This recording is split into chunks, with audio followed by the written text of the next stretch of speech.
ये है New Zealand. Pacific Ocean के बिल्कुल साउथ में, ऑस्ट्रेलिया से तकरीबन 4000 किलोमीटर दूर, दुनिया का दूसरा सबसे पीसफुल कंट्री है। इंडिया और पाकिस्तान में रहने वाले ज़्यादातर लोग न्यूजीलैंड को मेरी तरह क्रिकेट की वजह से ही जानते हैं। Brendon McCullum, Ross Taylor, Daniel Vettori. मैं तो न्यूजीलैंड को इन्हीं की वजह से जानता था। मगर न्यूजीलैंड दुनिया में बहुत ज़्यादा मशहूर है, ख़ासकर बड़ी बड़ी माउंटेन रेंजेस, खूबसूरत lakes, high quality organic food की वजह से। आप में से कुछ लोगों को शायद ऑलरेडी ये पता होगा, मशहूर movie Lord of the rings की शूटिंग भी इन्हीं खूबसूरत वादियों में हुई थी। न्यूजीलैंड का मौसम बिल्कुल यूके की तरह है, हल्की सी गर्मी, लॉन्ग विंटर और अच्छी खासी बारिश।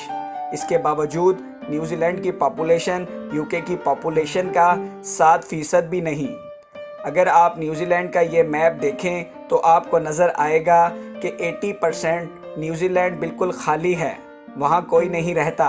न्यूजीलैंड की 70% आबादी इधर नॉर्थ में रहती है और नॉर्थ की भी 50% आबादी इस एक शहर ऑकलैंड में रहती है। इतना ज़बरदस्त मौसम, इतने खूबसूरत नज़ारे, लो क्राइम रेट और हाई स्टैंडर्ड लिविंग के बावजूद 80% न्यूजीलैंड खाली क्यों है? आइए जानते हैं इस सवाल का जवाब। सबसे पहले अगर हम वर्ल्ड मैप देखें तो आप नोटिस करेंगे न्यूजीलैंड हमारी बाकी दुनिया से बहुत दूर है। मतलब अगर आप मुंबई या कराची से जहाज़ में बैठे तो ये पूरा अरेबियन सी और इंडियन ओशन को पार करके पूरे 18 से 22 घंटे की फ़्लाइट के बाद ही आप न्यूजीलैंड पहुंच सकते हैं। और अब सवाल ये पैदा होता है, इंसान दुनिया से इतनी दूर इस आयरलैंड तक पहुंचा कैसे? यहाँ पर मल्टीपल व्यूज़ हैं। अगर हम न्यूजीलैंड की ऑफिशियल वेबसाइट पर जाएं तो वहाँ ये लिखा है कि आज से 1000 साल पहले लगभग 1320 से 1350 के बीच मावरी लोगों ने न्यूजीलैंड को डिस्कवर किया। मावरी पैसिफिक ओशन के उन सारे आइलैंड जिन्हें पॉलिनेशियन आइलैंड्स भी कहा जाता है, उन पर रहने वाले लोगों को कहा जाता था। ऑफिशियल सोर्सेज के मुताबिक मावरी 13वीं सदी के आसपास अपने सारे आइलैंड छोड़कर बड़ी बड़ी कश्तियों में बैठे और इधर न्यूजीलैंड पहुंच गए। ये लगभग वही ज़माना बनता है जब मंगोल और चंगेज़ खान पूरे यूरोप और एशिया पर अपना कंट्रोल ले रहे थे। अब सवाल ये पैदा होता है कि ये लोग अपने पुराने आइलैंड्स छोड़कर न्यूजीलैंड आए ही क्यों?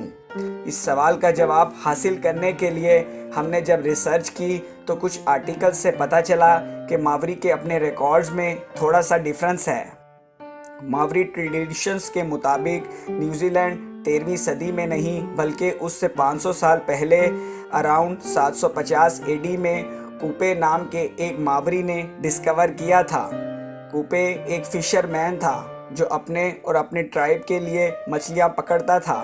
मगर फिर ऐसा होना शुरू हुआ कि जब भी वो जाल लगाता, उस एरिया की मछलियाँ उस एरिया के ऑक्टोपस खा जाते और इन लोगों के हाथ कुछ भी ना लगता। अब क्योंकि इन लोगों का मेन फूड सोर्स था ही मछली, यूँ काफ़ी प्रॉब्लम क्रिएट होना शुरू हो गई। उसका हल ये निकाला गया कि कूपे और उसके कुछ साथी समंदर में जाकर किसी और आइलैंड की खोज करेंगे जहाँ पर खाने पीने की अच्छी खासी सप्लाई हो। इस खोज में कूपे अपने साथ 20 से 25 आदमी लेकर पैसिफिक ओशन में उतर गया। कुछ दिन के सफ़र के बाद ही उन्हें बड़े बड़े पहाड़ों वाला आयरलैंड नज़र आया। ये न्यूजीलैंड था।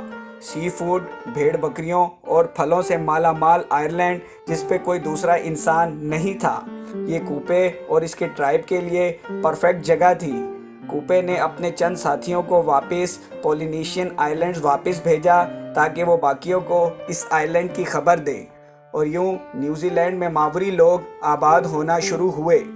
17वीं सदी तक मावरी लोग सुकून से न्यूजीलैंड में रहते रहे और दुनिया से दूर होने की वजह से ना उनकी किसी से कोई दुश्मनी थी और ना ही किसी से कोई ख़तरा। मगर ये सब बहुत जल्द बदलने वाला था। ये वो वक्त था जब वेस्टर्न नेशंस अपनी ताकत को बढ़ाने के लिए पूरी दुनिया में फैल रही थी। एक्सप्लोरर्स को भेजा जा रहा था कि वो आइलैंड्स, कंट्रीज़ और कॉन्टिनेंट्स डिस्कवर करें। जिस पर कब्जा करके यूरोपियन कंट्रीज अपनी पावर बढ़ा सकें। इसी सिलसिले में एक Dutch explorer Abel Tasman Pacific Ocean के साउथ में किसी कॉन्टिनेंट की खोज में निकला। बिकॉज उस वक्त यूरोपियंस का ख्याल था कि इस हिस्से में कोई तो कॉन्टिनेंट ज़रूर होगा। अगर ऐसा हुआ तो वो यूरोपियंस के लिए बहुत सी अपॉर्चुनिटीज़ के दरवाजे खोल देगा। 1642 में टैस्मी ने न्यूजीलैंड को डिस्कवर किया, मगर उसने वहाँ जब उतरने की कोशिश की तो उसकी मावरी लोगों से ज़बरदस्त खूनी लड़ाई हुई और मजबूरन उसे भागना पड़ा। 1769 में एक ब्रिटिश ऑफिसर जेम्स कुक किसी कॉन्टिनेंट को ढूंढता हुआ न्यूजीलैंड आ पहुंचा। एक दफ़ा जेम्स के फौजियों और मावरी लोगों में ज़बरदस्त लड़ाई हुई। इसमें कई मावरी चीफ्स भी मारे गए। यूँ जेम्स को वापस जाना पड़ा, मगर इस बार उसने न्यूजीलैंड के तमाम सफ़र का डिटेल मैप बना लिया। इस मैप के थ्रू यूरोपियंस 18वीं सदी में न्यूजीलैंड पहुंचना शुरू हुए। इस बार उन्होंने मावरी लोगों के साथ बड़े स्मार्ट तरीके से डील किया। इन्हें ट्रेड और प्रॉफिट्स का लालच देकर ब्रिटिश ने इधर नेवल पोर्ट्स बनाना शुरू की और फिर 100 साल बाद ही ब्रिटिश ने न्यूजीलैंड का कंप्लीट कंट्रोल हासिल कर लिया। ब्रिटिश और मावरी लोगों के दरमियान 1840 में एक ट्रीटी साइन हुई जिसे ट्रीटी ऑफ विटांगी कहा जाता है, और इस ट्रीटी के बाद न्यूजीलैंड यूरोप और ब्रिटिश एम्पायर का हिस्सा बन गया। उस वक्त मावरी लोगों की पॉपुलेशन तकरीबन 2 लाख थी। अगले 100 सालों में यह पॉपुलेशन बढ़ने की बजाय 2 लाख से कम होकर 40,000 तक पहुंच गई। इसके 2 मेन रीजंस थी। असल में जब यूरोपियंस लोग इधर आए तो उनके साथ वो बीमारियां भी आई जो उस वक्त यूरोप में आम थी। प्रॉब्लम ये थी कि मावरी लोगों में इन डिजीज़ की इम्यूनिटी डेवलप ही नहीं हुई थी, और इसीलिए यूरोपियन इमिग्रेशन के बाद मावरी लोग बीमार होना और मरना शुरू हो गए।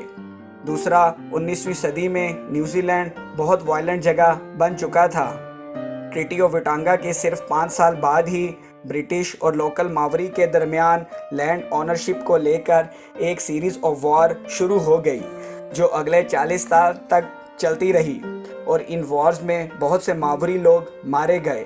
फाइनली ये सारा सिलसिला 1881 में जाकर रुका, जब मावरी के 7 बड़े चीफ मारे जा चुके थे और मावरी मूवमेंट बहुत बुरी तरह क्रश हो चुकी थी।